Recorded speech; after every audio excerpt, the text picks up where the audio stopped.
এটা কাজ হল, রোজা থেকে ভুলবশত পানি খেয়ে ফেলান, মোর রোজাটা নষ্ট হয় কিনা আল্লাহ মাফ করেন।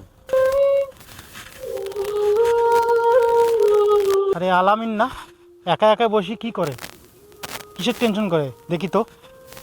আসসালামু আলাইকুম আলামিন, কেমন আছিস? ওয়ালাইকুম আসসালাম। একটা বিষয় ভাবতেছ দোষ। কি বিষয় রে? আরে জানিস কি হয়েছে আজকে? রমজান মাসের দিন, রোজা থেকে আজকে আমি পানি খেয়ে ফেলাইছি ভুলবশত। আল্লাহ জানে কি যে হইবে। আরে দোষ, এটা কোনো ভেজাল হল?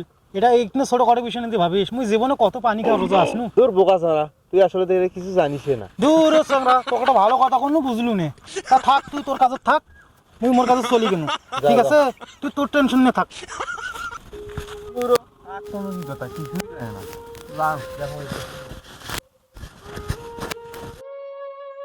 أعوذ بالله من الشيطان الرجيم এটা নিয়ে মেলা চিন্তিত কি করবেন।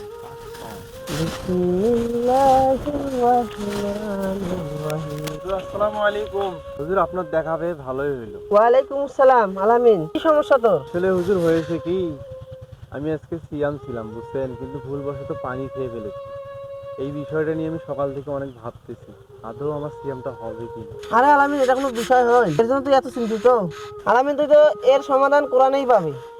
মহান আল্লাহ তাআলা কুরআনুল কারীমের সূরা বাকারার 186 নম্বর আয়াতে বলেছেন, তোমরা সিয়াম রাখো। তে যদি কেউ কোনো কিছু ভুলে পান করে বা খেয়ে ফেলে, এতে তার কোনো দোষ নেই। এবং সহিহ মুসলিম 1155 নম্বর হাদিসে রাসূল সাল্লাল্লাহু আলাইহি ওয়াসাল্লাম বলেছেন যে যদি তোমরা ভুলবশত কোনো খেয়ে ফেলো বা পান করো, তাহলে তোমরা কন্টিনিউ রোজা রাখো, এতে কোনো সমস্যা হবে না। আলামিন, কুরআন ও হাদিস থেকে এটাই বোঝা যায়, যদি কেউ ভুলবশত কোনো কিছু খেয়ে ফেলে সিয়াম রেখে, তাহলে ইনশাআল্লাহ সিয়ামের কোনো প্রকার ক্ষতি হবে না।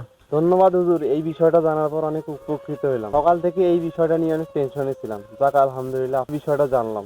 ঠিক আছে আলামিন, চল যাই।